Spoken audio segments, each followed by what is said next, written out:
কি হয়েছে তো যে ফুলেছে কি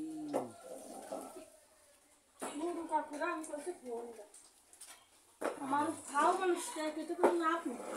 একবার তো ওরা নিয়ে আসলে আমার এক খরচ আমার হয়ে যাচ্ছে। অন্য নিয়ে আসতে গেলে কাজের কাজ হবে না, খরচ হয়ে যাবে না বেশি।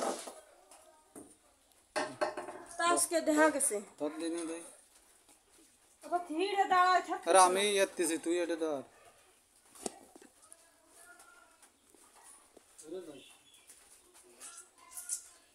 দাঁড়া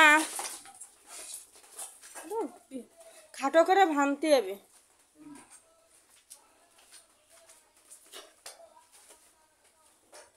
সব ফলেছে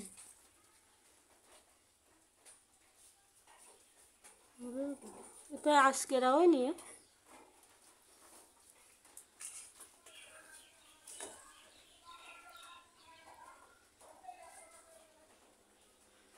তো আজকে হয়নি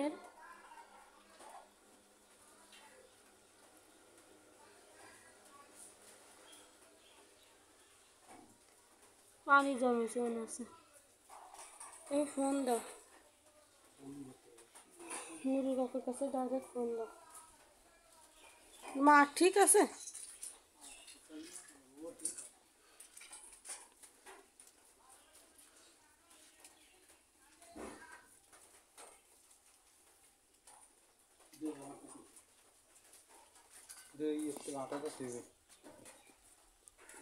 কি সমস্যা হলো তো আমি তো এই রোগ কোনোদিন দেখিনি।